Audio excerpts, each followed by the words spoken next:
وفی الآخرۃ حسنہ وقنا عذاب النار. مولا ہم تو نہیں جانتے ہمارے لیے کون سی چیز بہتر ہے کون سی بدتر ہے، لیکن مولا تو جانتا ہے نا. تو جو دنیا میں ہمارے لیے بہتر ہے وہ بھی عطا فرما دے، اور جو آخرت میں ہمارے لیے بہتر ہے وہ بھی عطا فرما دے. تو مجھ پر بھروسہ کرو، مجھ پہ چھوڑو نا، اپنی مرضی کیا چلاتے ہو. سبحان اللہ سبحان اللہ. حضرات مکرم، اصل میں رحمت ہے ہی یہ. میں ایک جسارت کر رہا ہوں علماء کی موجودگی میں، بھئی اللہ کے فضل و کرم سے نماز تو ہم سب پڑھتے ہیں نا. اگر کوئی نہ پڑھتا ہو تو اللہ اسے توفیق دے اپنے طرف. نماز میں ہم اتحیات میں درود ابراہیمی پڑھتے ہیں، اور یہ ذہن میں رہے درود ابراہیمی تو گویا الہامی درود ہے. یہ تو اللہ رسول نے ہمیں بتایا نا ہمیں یہ پڑھنا ہے. اس کا مطلب کیا ہے؟ اللہم صلی علی محمد وعلی آل محمد کما صلیت علی ابراہیم وعلی آل ابراہیم انک حمید مجید. مولا ہمارے نبی کریم صلی اللہ علیہ وسلم پر اور ان کی آل پر رحمت بھیج، جیسے تو نے حضرت ابراہیم اور ان کی آل پر رحمت بھیجی. یہ ایک سیدھا سادہ ترجمہ یہ بنتا ہے. کیا آپ نہیں جانتے کہ اللہ کے نبیوں میں کتنے نبی ایسے ہیں جو نبی بھی ہیں اور بادشاہ بھی ہیں؟ حضرت داؤد علیہ السلام ہیں، نبی بھی ہیں بادشاہ بھی ہیں.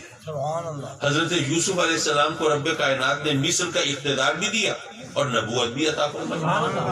اور سیدنا سلیمان علیہ السلام ماشاءاللہ ان کی جو شان و شوکت ہے، کر و فر تمترا خان بان، وہ تو ساری دنیا جانتی ہے کہ ان کے دربار میں چرند پرند درند تو اپنی جگہ، جن تک حاضر ہوتے تھے.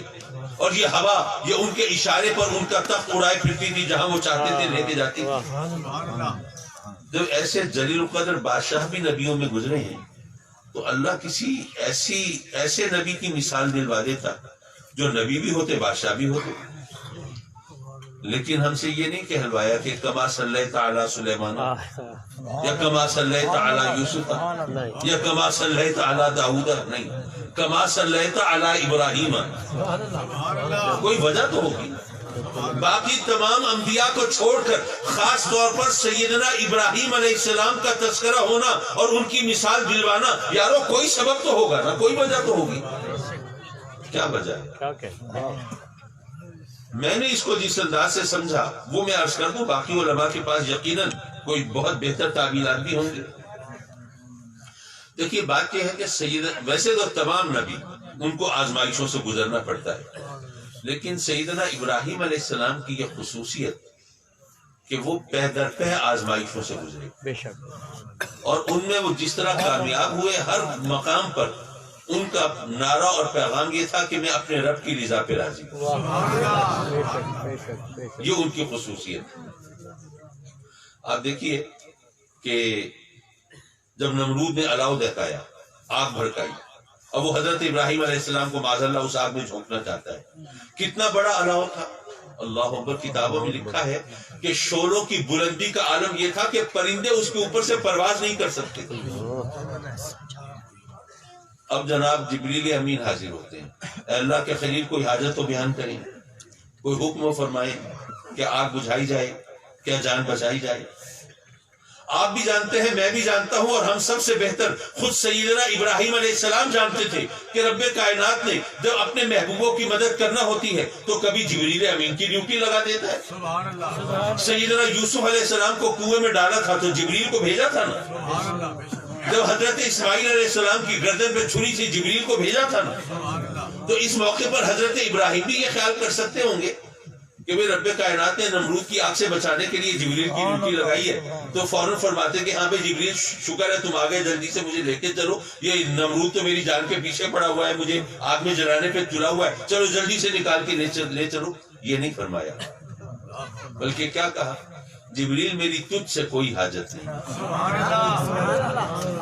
بظاہر عجیب بات لگتی ہے کہ جبریل آیا ہے، کوئی ایرا غیرہ تو نہیں ہے، وہ فرشتہ جو رب اللہ کے اور نبیوں کے درمیان رابطے کی ڈیوٹی انجام دیتا ہے، وہ جو اللہ کی طرف سے وحی لاتا ہے، پیغام لاتا ہے، احکام لاتا ہے، وہ فرشتہ ہے، کوئی دوسرا نہیں ہے. اس نے آ کے پوچھا ہے، لیکن نہیں، جواب ملا جبریل میری تجھ سے کوئی حاجت نہیں. اگر آپ غور فرمائیں تو سیدنا ابراہیم علیہ السلام نے سیدنا جبریل علیہ السلام کو ایک سبق سکھایا ہے. انہوں نے فرمایا کہ اے جبریل یہ خیال مت کرنا کہ تو اللہ کی طرف سے احکام لاتا ہے، پیغام لاتا ہے، اور تو اگر تو نہیں لائے گا تو ہم نبیوں کو اللہ کی مرضی کا پتہ ہی نہیں چلے گا، ہمیں احکام کا علم ہی نہیں ہوگا، ہماری تو نبوت کی گاڑی ٹھپ ہو کے رہ جائے گی، ہم تو اللہ کا پیغام اللہ کے بندوں تک پہنچا ہی نہیں سکیں گے، ہم تو کار نبوت کو سر انجام دے ہی نہیں سکیں گے۔ یہ مت خیال کرنا کہ ہماری نبوت کی گاڑی چلانے میں تیرا کوئی ہاتھ ہے، نہیں، ہم نبیوں کو اللہ کی مرضی کا علم ہوتا ہے۔ ارے تیری ڈیوٹی تو صرف تیری عزت افزائی کی وجہ سے لگی ہے، ورنہ ہم نبیوں کو پتا ہوتا ہے۔ اے جبریل اگر اس وقت تو اللہ کی مرضی سے آیا ہوتا، تجھے اللہ نے بھیجا ہوتا، تو ابراہیم کون تھا انکار کرنے والا؟ لیکن میں جانتا ہوں اللہ کا بھیجا ہوا نہیں آیا، اپنی مرضی سے آیا ہے۔ جب اپنی مرضی سے آیا ہے تو ابراہیم کی تجھ سے کوئی حاجت نہیں ہے۔ نعرہ تکبیر، نعرہ رسالت، نعرہ خلافت، نعرہ حیدری، شان مصطفیٰ، حضور غزالی زمان۔ بہت خوب، بہت خوب۔ اور پھر گویا یہ فرمایا کہ اے جبریل میرا رب جانتا ہے نا کہ نمرود مجھے آگ میں جلانا چاہتا ہے، لیکن پھر بھی رب نے تجھے نہیں بھیجا، تو اگر میرا رب مجھے آگ میں جلتا ہوا دیکھ کے راضی ہے تو مجھے بچ کے کیا کرنا ہے؟ میں اس کی رضا پہ راضی ہوں۔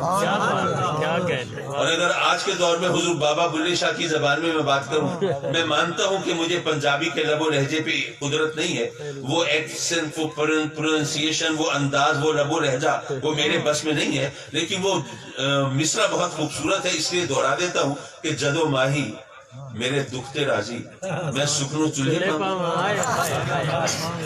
حضرات مکرم اگر آپ غور فرمائیں تو جو اللہ والے ہوتے ہیں وہ انتہائی مشکل سوالوں کے جواب اتنے آسان انداز سے دے دیتے ہیں کہ عقل ششدر رہ جاتی ہے۔ بے شک، بے شک، بے شک۔ تو دیکھیے آپ جانتے ہیں کہ کچھ لوگ ہیں جو پیروں فقیروں کو مانتے ہیں اور کچھ ہیں جو نہیں مانتے، ایسا ہی ہے۔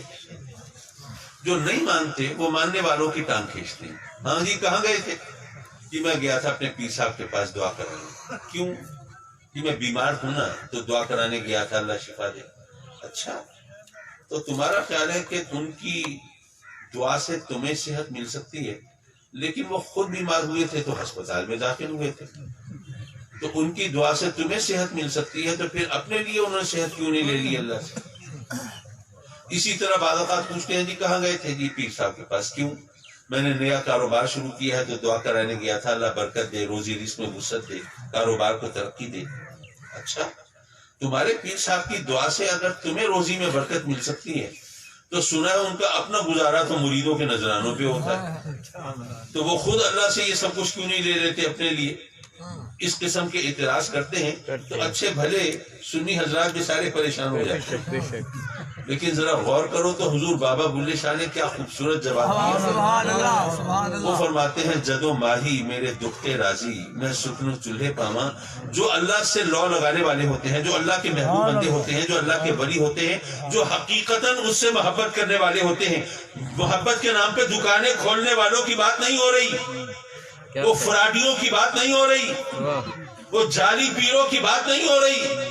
جو حقیقتاً اللہ سے محبت کرنے والے ہوتے ہیں انہیں پھر صحت اور بیماری سے غرض نہیں ہوتی، انہیں دولت اور غربت سے بھی غرض نہیں ہوتی۔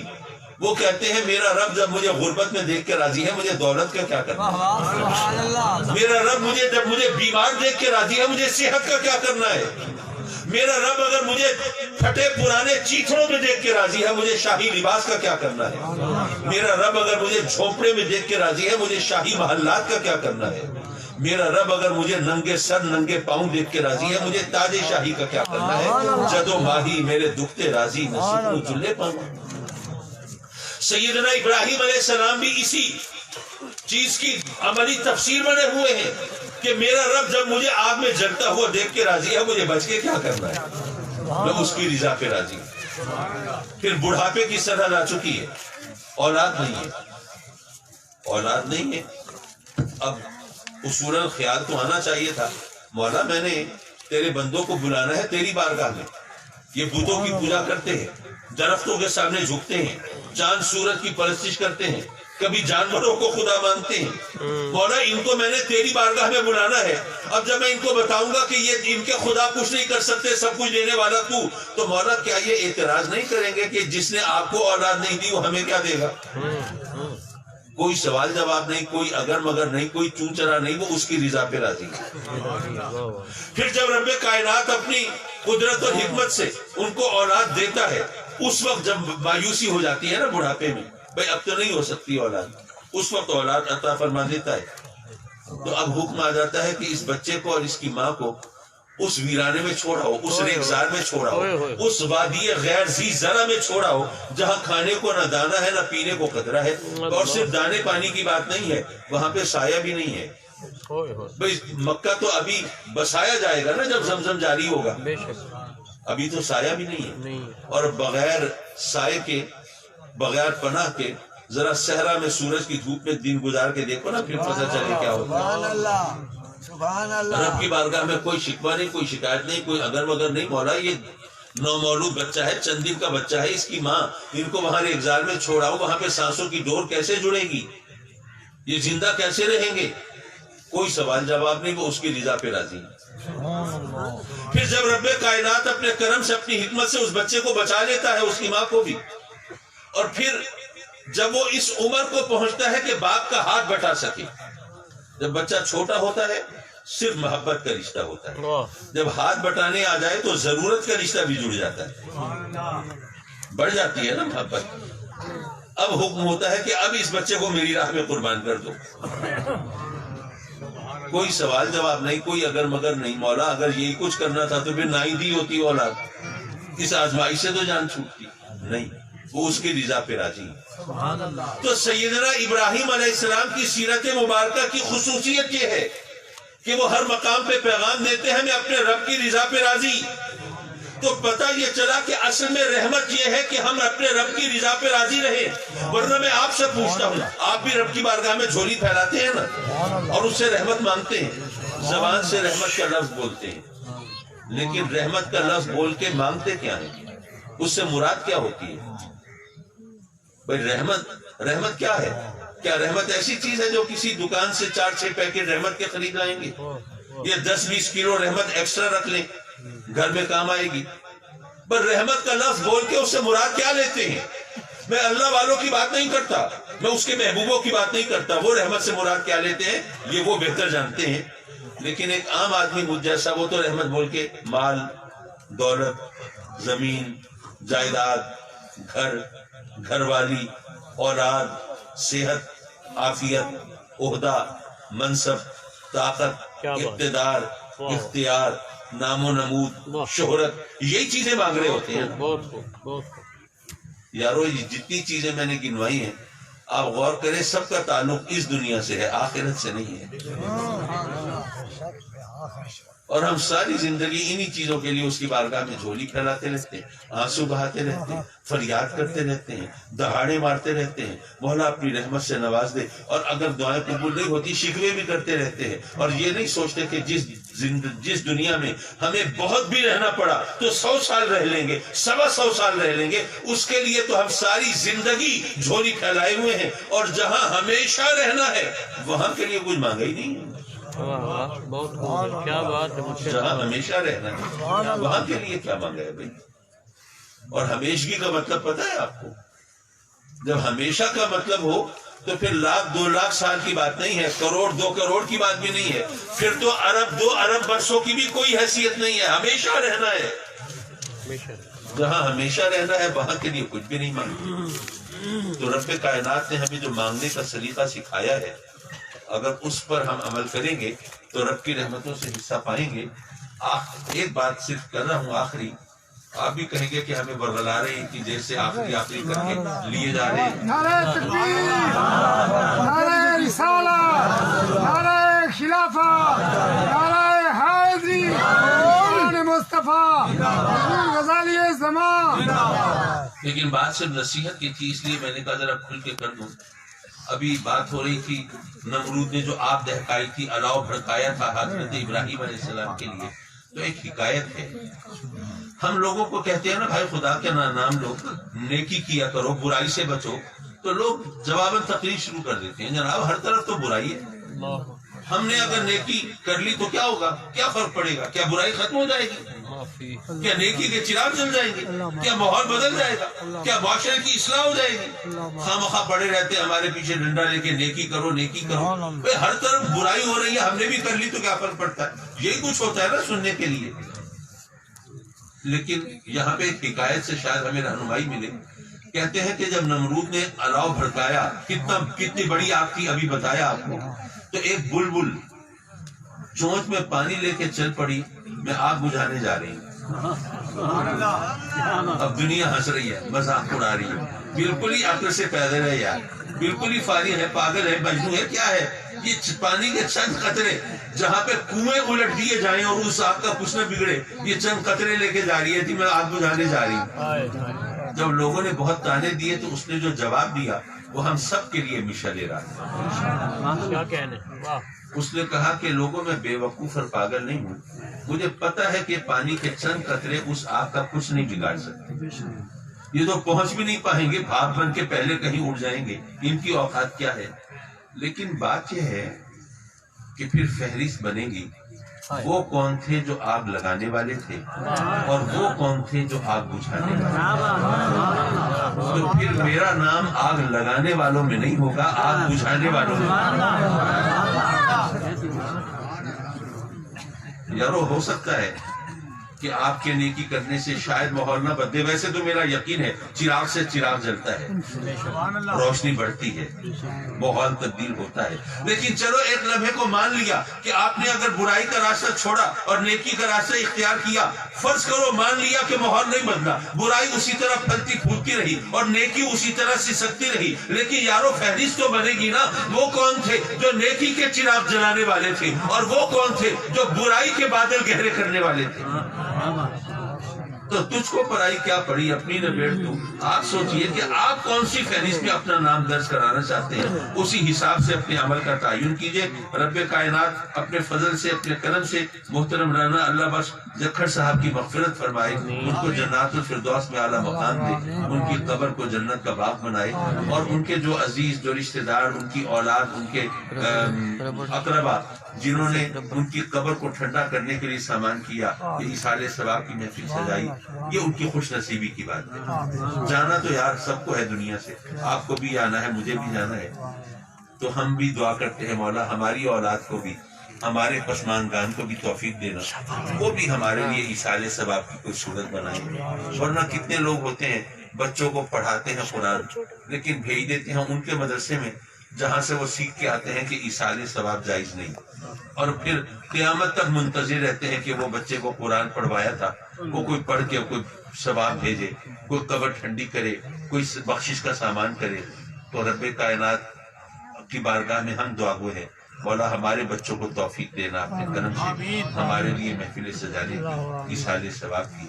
وآخر دعوانا ان الحمدللہ.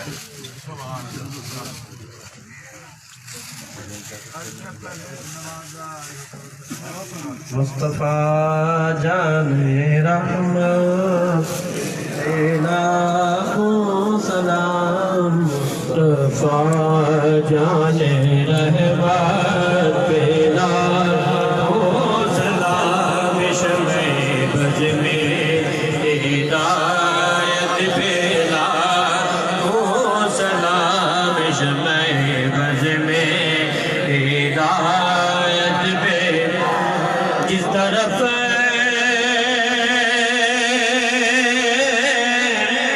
اٹھے گئے دم میں دم آ گیا، جس طرف اٹھ گئے دم میں دم آ گیا، اس نگاہ عنایت پہ سیدہ زہرا طیبہ پاگرا، یعنی خاتون جنت پہ لاکھوں سلام، مصطفیٰ جان رحمت یا الہی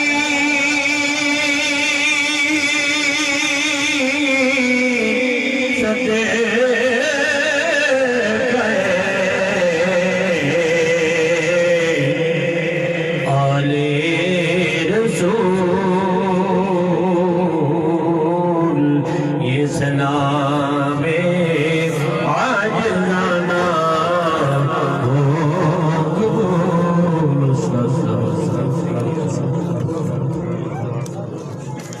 اللهم صل على سيدنا ومولانا محمد وعلى آل سيدنا ومولانا محمد وبارك وسلم عليه. ربنا آتنا في الدنيا حسنة وفي الآخرة حسنة وقنا عذاب النار. میرے مولا اپنے کرم سے اس محفل میں ہماری حاضری کو مقبول و منظور فرما. اور یہ جو ایصال ثواب کی محفل ہے تو میرے مولا اپنے کرم سے رانا اللہ بخش صاحب کی روح پرسکون کو یہ اس محفل کا ثواب، جو کچھ لنگر کا تبرک کا اہتمام کیا گیا، جو کچھ بھی مولا تیرے محبوب کا ذکر ہوا، اس سب کا ثواب ان کی روح پرسکون کو پہنچے. جو کلام پاک پڑھا گیا اس کا ثواب ان کی روح پرسکون کو پہنچے. اور اپنے کرم سے ان کے درجات کو بلند فرما.